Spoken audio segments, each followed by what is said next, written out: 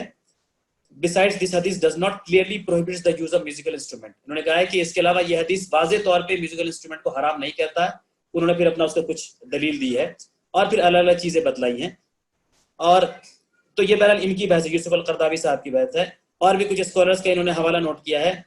In his book Al-Hakam, Ali Qadi Abu Bakr ibn al-Arabi says none of the hadiths maintaining that singing is prohibited are considered authentic. تو الحکام کی کتاب میں انہوں نے کہا ہے القادی صاحب نے کہ جتنی بھی حدیثیں ہیں گانے کی ممانعت کے تعلق سے ان میں سے کوئی بھی پوری طرح سے authentic نہیں ہے. The same views maintained by Al-Ghazali and Ibn al-Nahwi in Al-Umdah. Ibn Tahir says not even a single letter from all these hadiths proved to be authentic. تو یہ حدیثوں کے اوپر بحث ہے, پھر حدیثوں کے اوپر بحث ہے کہ جن حدیثوں میں آتا ہے کہ یہ میوزک یا سانگ منع ہے اس کے اوپر ان لوگوں نے کیا باتیں رکھی ہیں. یہ ایک ایکسٹرا انفارمیشن ہے, کسی کو چاہیے میں لنک شیئر کر دوں گا, پڑھ لے. یہ میرا ٹاپک نہیں ہے. اور اس میں پھر وہ حدیثیں بھی ہیں جہاں پہ ہے کہ سانگ بھی چل رہا تھا, میوزک بھی چل رہا تھا. حضرت ابوبکر صدیق رضی اللہ تعالیٰ نے ناراض بھی ہوئے کہ اللہ کے رسول کے گھر میں میوزک, حالانکہ اللہ کے رسول وہیں بیٹھے ہوئے تھے, اللہ کے رسول نے منع نہیں کیا. اس حدیث سے اصل میں بہت ساری چیز سمجھ میں آتی ہے. یہ حدیث میرے نزدیک مجھے جو بات سمجھ میں آتی ہے اس حدیث سے کہ یہ حدیث وہ بیلنس بتاتا ہے کہ جہاں پہ اگر اللہ کے رسول نے بھی پرمیشن دیا, ایک لمٹ تک پرمیشن دیا, یعنی جہاں پہ چیزیں اپنے لمٹ میں رہیں, اپنے کنٹرول میں رہیں اس کے تعلق سے. تو جن صاحب کو انٹرسٹ ہے وہ یہ حدیثوں کی بحث ہے. اب ہم لوگ فی الحال اس میں تو نہیں جا رہے ہیں, میں بس ان کا وہ لاسٹ کا حصہ بھی آپ کو دکھانا چاہ رہا ہوں کہ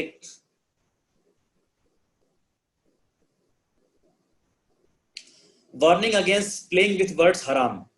انہوں نے کہا ہے کہ to conclude, we address the respectful scholars who tackle the word haram easily and set it free in their writings and fatwa that they should observe. یہ کہہ رہے ہیں کہ جو بھی اسکالرس اور علماء جو بھی حرام ورڈ کو بہت آرام سے یوز کرتے ہیں, ہر چیز کے لیے یوز کر دیتے ہیں, ان کو بہت کیئرفل ہونا چاہیے کہ اللہ دیکھ رہا ہے جو بھی وہ بات کہہ رہے ہیں.